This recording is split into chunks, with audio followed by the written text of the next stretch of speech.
All right.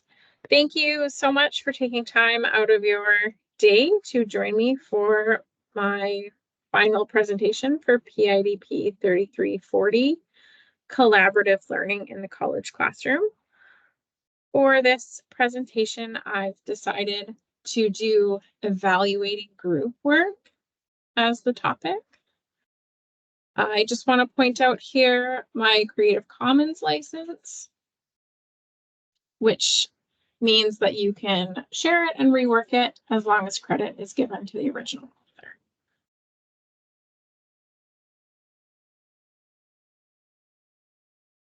I'd like to begin this evening with a land acknowledgement.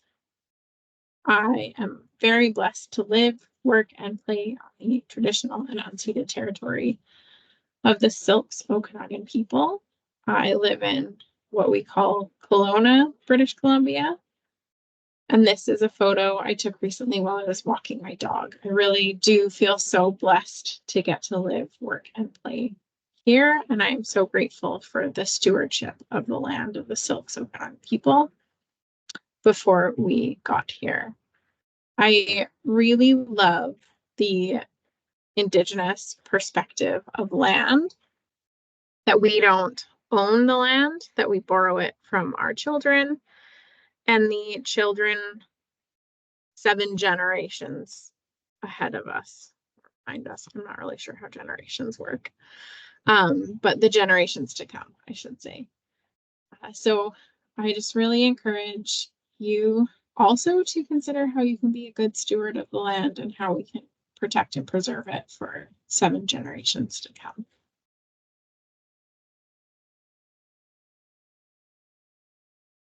My name is Michelle Krasniqi, not like John Krasinski, the actor, but Krasniqi.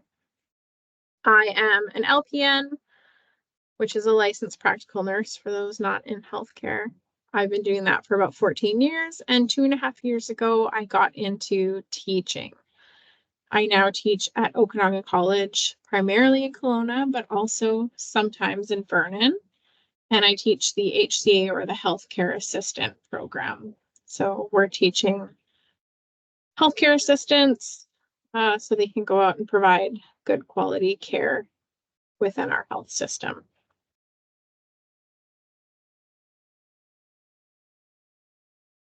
So to start our agenda for the evening, so first of all, why group work?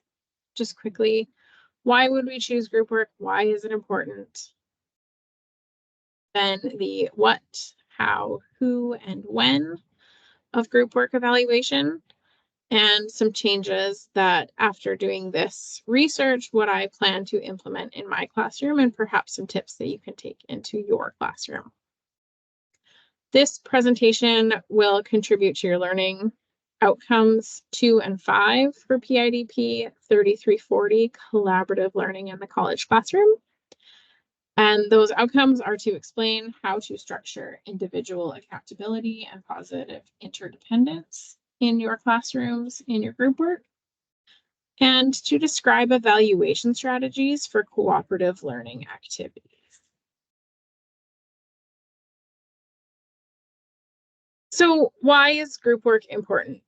I think a lot of people, myself included, are sometimes hesitant to include group work because we've had some negative experiences with it before. I know I certainly don't love it as a participant because it doesn't always feel like the work is shared evenly. But it does have some really important skills that it teaches us, including teamwork, collaboration, communication skills, creativity, and enhanced learning. Obviously, 5 people can cover more informational ground in 1 or 2 hours than one person can alone. So we can get a lot of really good resources together through this group work. And that's a really big perk of it in itself. On the Cult of Pedagogy podcast, Jennifer Gonzalez shares that the skills that students learn while doing group work are incredibly valuable in the workplace, and they can't be replicated by artificial intelligence, or computers. So those creativity skills, the communication skills, collaboration, teamwork, and obviously having a physical body, right? Those are things that we can use to our advantage in a changing workforce. We have all seen, I think, in the last little while that AI does not always produce the best work and it doesn't always make sense. So these creativity skills are a really big place that we can shine. And I think it's important for our students to know that working together is a really big benefit in the future of the workforce for them, so they can see kind of bigger picture. I think, as I mentioned, we all have worked in groups where maybe they were not so positive, or we felt like the work wasn't shared evenly, or with somebody who has really poor communication skills. And that can be really frustrating and demoralizing for people. So I think it's really important to set up students for success by sharing with them the benefits of group work and what kind of skills and life skills and work skills that they're going to be working through as they take on whatever project we've assigned for them.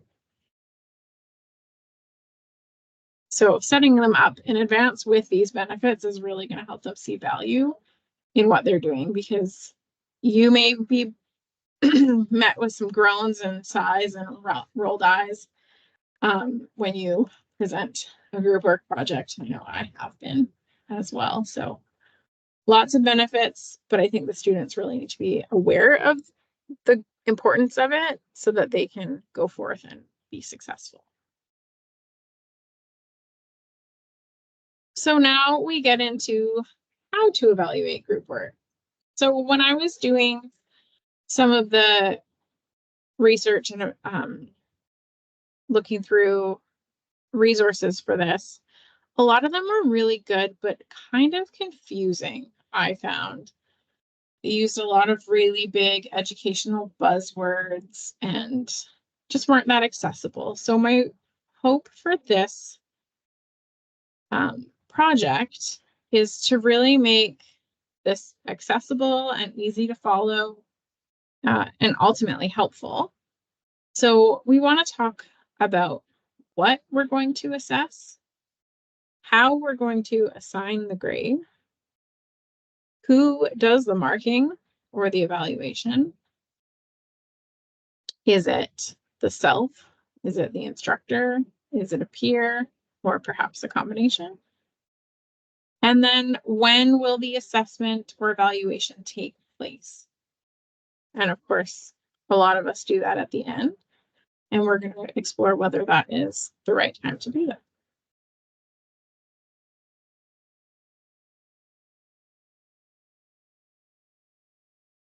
So first things first, when we're designing a group work or collaborative assignment, is we really want to look at, well, what do we need to evaluate?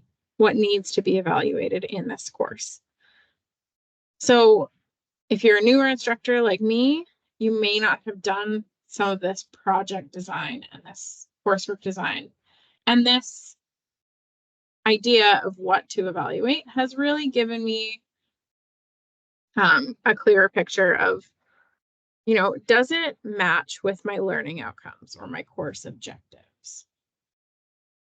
So I can think of a few courses where we do group work, and now I'm interested to go back and look at those a little bit closer and see if what we're evaluating really lines up with our learning outcomes for the course. So things to look for here: are there actually learning outcomes related to the process of group work? Are there learning outcomes looking at communication, collaboration, any of those kind of soft skills, creativity, participation? So are there actually any learning outcomes attached to your course that would make you want to assess some of those soft skills? Or are the learning outcomes all related to the content of the group assignment? So depending on your learning outcomes, you might want to assess things like the accuracy and the breadth of information. Did they dive deep, or did they just start to scratch the surface? And was that information that they did share correct or incorrect? Like I mentioned before, are there soft skills related to that group work process that could be assessed? So I teach a few, like the whole program, but I think when I was thinking about this in our group work, really we teach a communication course, and I teach like anatomy and physiology quite often. So in my anatomy and physiology, funny enough, the group work evaluation contains things like, did you work well in a group? Did you contribute? Did you pay attention when your partners or your other groups were presenting? And that's not really aligned with the learning outcomes of that course. And then we have group work in this other course that is all about communication that right now really doesn't cover the group work process. So should we be evaluating the whole process of how did they work together? Do we want to evaluate the individual contribution, or do we want to evaluate the final product? If you teach like a marketing class, it might be really important that your presentation skills and that the professionalism of the final product or the handouts or the PowerPoint, that those are really, really professional and that they're a polished speaker. Whereas in my program with healthcare assistants, they're not really ever going to be speaking to a crowd.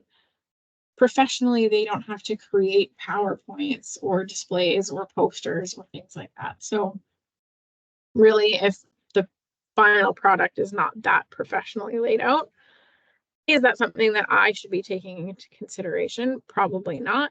But if you teach, a marketing class or real estate school, I don't even know if that's a school. I think there is a course for it, so I assume somebody teaches it. But those people would really need to create a solid, poster or a pamphlet to have in their professional development toolkit. And then within that course, are you assigning this grade based on a learning outcome related to that for that course specifically? So one thing that we do in our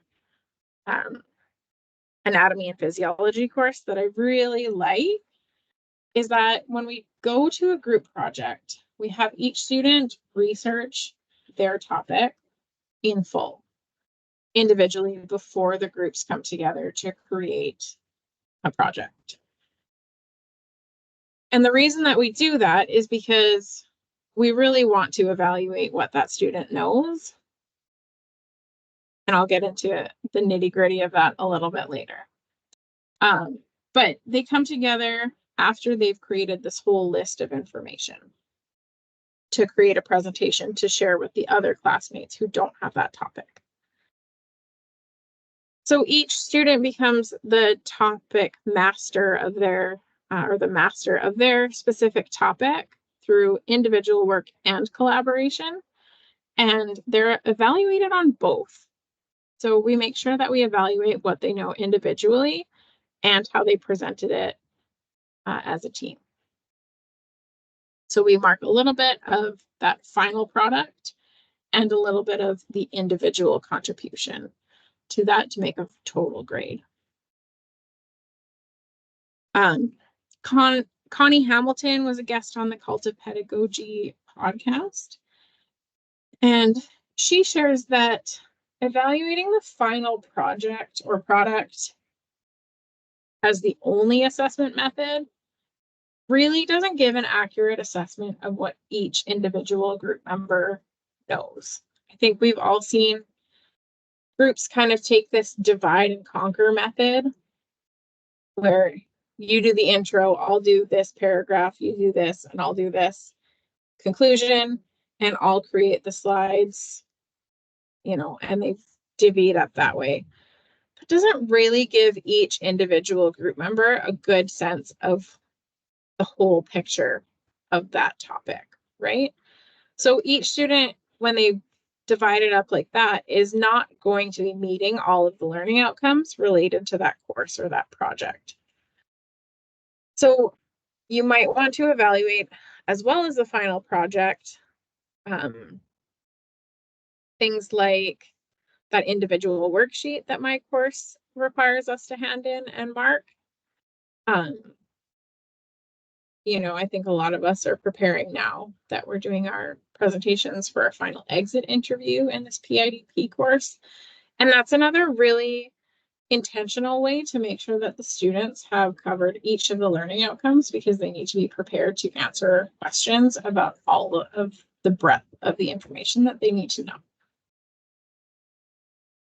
So interestingly, when we do this health conditions report, we also mark the audience on their participation. Do they pay attention? Do they ask thoughtful questions? Are they taking notes to contribute to their own learning? And as I've completed this project, I realized that participation in itself is not really indicative that they have mastered the skills. So is that really a good thing to be grading them on? Is it not? I would welcome your feedback on that. At the end, I can think of ways that it maybe does and it maybe doesn't. So just to be really conscious of what we're evaluating when we choose group projects. A lot of times the temptation also is to be just, I'll evaluate this final group grade project. So give the whole group the same grade, everybody gets 80 or 90 or 100, or they all fail. And interestingly, when I looked at this, the University of Manitoba actually found that sharing a single group grade by assessing only the final product had the most cons out of any other group grading method that you can pick. So this really encourages that free rider behavior that so often people hate about group work, right? There's this person that kind of like maybe joins, maybe doesn't help, doesn't send in their work. And the rest of the group is caught picking up the slack for the deadline.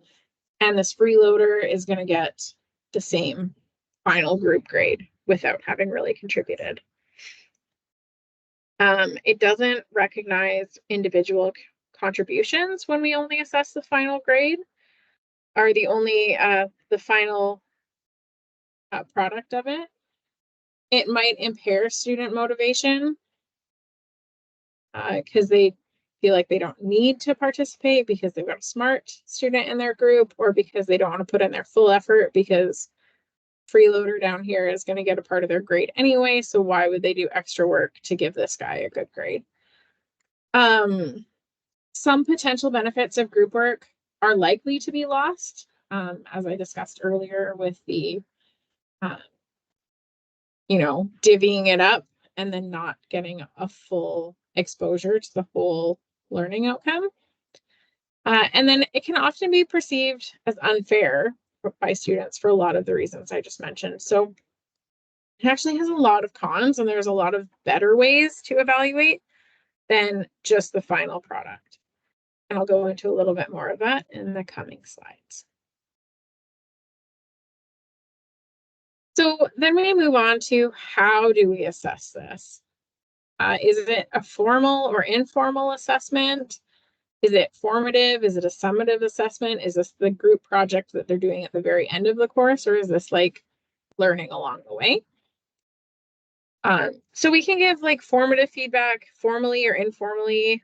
It might just be a little conversation or a checklist. We might ask the students to assess themselves or to assess their group, ask them some questions about group functioning. Are you happy with the way this is going? Is anybody not participating equally? Are there things you'd like to improve before we continue with this group work project?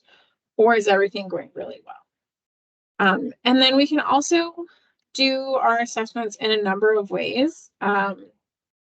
Rubrics obviously have taken storm in education. I don't know since when, but they've been popular since I started, and they certainly are gaining popularity.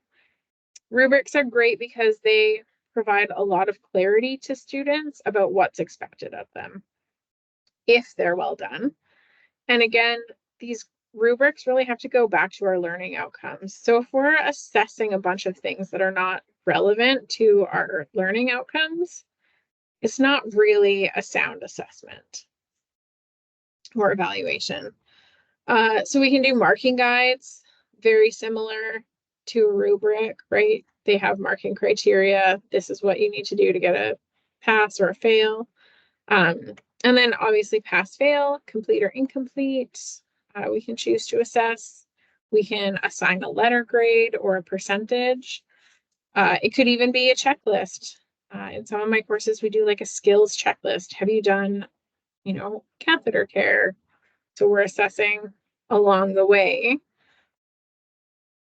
what kind of skills or things they've done. And then Carnegie Mellon University had some really great, simple to read, creative group grade assignments in a really easy to follow chart. So we really suggest, it's in my references page at the end, I really suggest looking into that if you are looking for more ways to assess group work. One assessment method that I actually read in a previous course, and I came back to it for this project, that has really intrigued me is to assign the final product a group grade. Let's say our group gets 80% and there's 3 group members. So you'll multiply 80% by the number of group members, so by 3.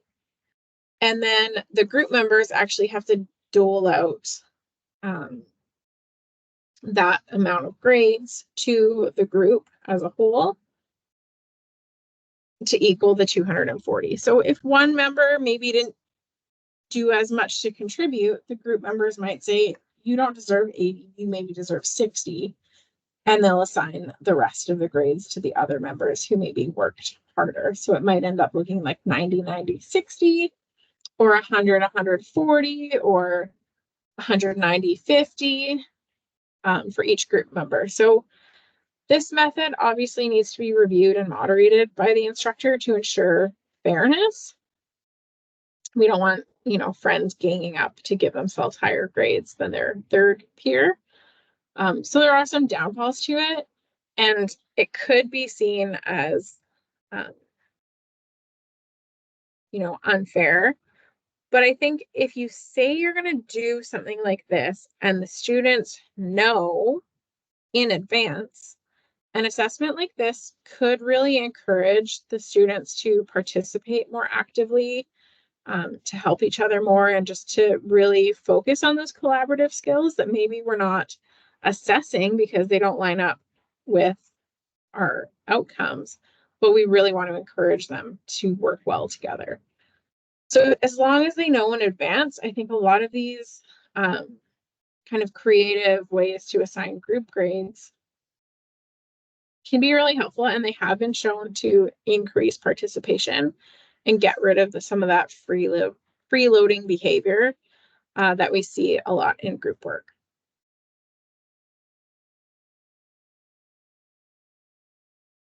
So now, who is going to assess this work? This is another good time to look at those outcomes and competencies of your course. So for instructors, if you're going to assess the process of group work and you have outcomes related to collaboration, communication skills, that sort of thing, actually taking a step back from the group work is recommended by Connie Hamilton from the Cult of Pedagogy podcast. So she suggests that instructors actually take a step back. You give the instructions, you set them up, and then you leave them to do the group work independently as a group, and you don't insert yourself in it. So as you're watching this group work unfold, you actually take a step back and watch them and see how they interact with each other, and mark their communication as it's happening. So when you see things that are positive or negative in this group work setting, this is actually a good time to assess that is along the way. For instructors, and a good time if you're having an instructor observation. So I can think of examples of students who got broken up into group work and literally never once talked to their group. They just said, oh, I'll do this section, and worked by themselves the entire time. They had no collaborative skills at all. And looking back, I wish that I had pulled that out of them a little bit more, but I didn't. So we can all learn together how to do that better. So we want to observe the process to assess the participation and collaborative skills.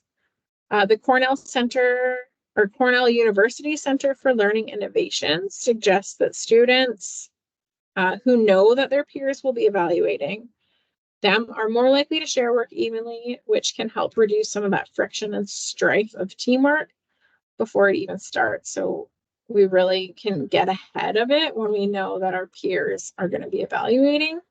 They're more likely to participate along the way.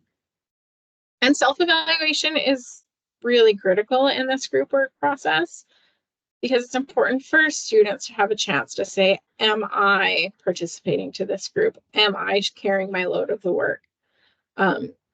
This always comes with the risk of not being really thoughtful.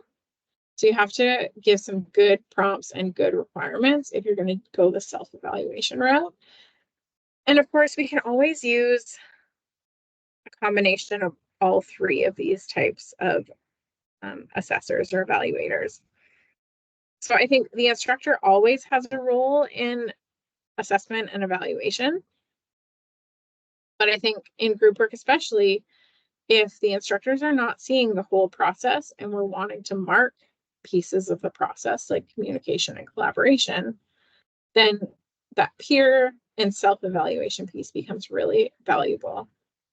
If you are only focused on the product or the knowledge, like in my anatomy and physiology class, it might be okay for just the instructor to grade. And then you might do kind of like a formative, informal self-evaluation on, was I the kind of partner that I wanted to be, but it might not be for grades.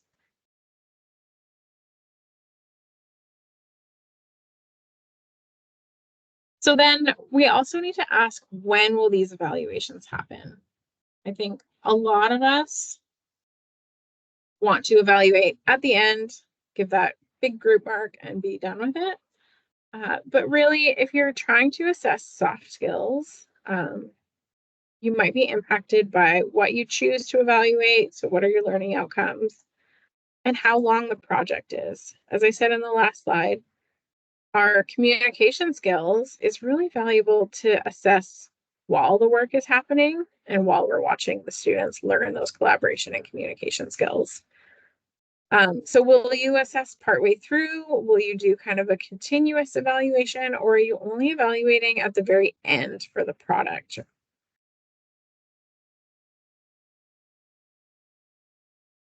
And so I think, especially if a group is not functioning well, it's best to have a self-reflection and a peer reflection period kind of in the middle of the group work, especially if it's going to be a longer project.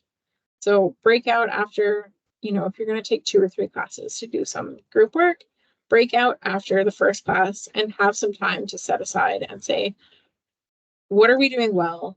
What do I need to work on? What do you need to work on? And give them kind of the foundation and the opportunity to give each other that feedback about what's going well, what's not, and what do we need to fix. And there are some easy, just like little classroom surveys where they might not even identify their name, but they can identify the topic that they're covering. And so you know which groups are functioning well, and you can kind of use that to guide and help going forward.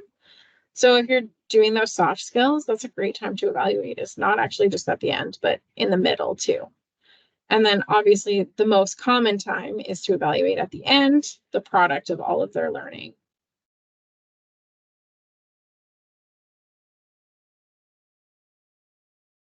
So I wanted to finish by sharing how I hope to put some of this learning from this topic into the classroom. So for me, big ones were matching the assessment to the learning outcomes. I saw some errors and problems in the way that I've done things in the past, and that some of those outcomes are really not reflected in what I'm actually assessed and evaluated. And I think another really golden nugget here is to add that self and peer evaluation into group work. Even if it's not for grades, I think anytime we get learners together, we really need to encourage their soft skills, their communication, their collaboration, their problem solving, their conflict resolution. So I really want to see if setting them up to know that their peers are going to evaluate them helps reduce some of those conflicts and that freeloader behavior.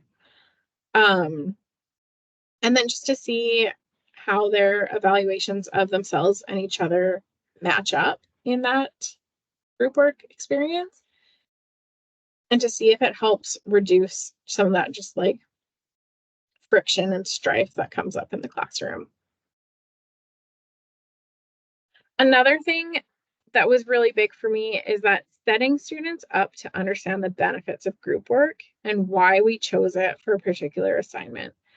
We have adult learners in our classroom, and I think they really are capable of rising up to the task, but they need to understand why they're being asked to do something. So just laying some of that framework and that groundwork, and even saying the peer evaluation has been shown by research to reduce some of the common problems that we see in group work. So I really encourage you to self-evaluate along the way and make sure that you are showing up for your group in a way that is meaningful and helpful and equally contributes to the assignment.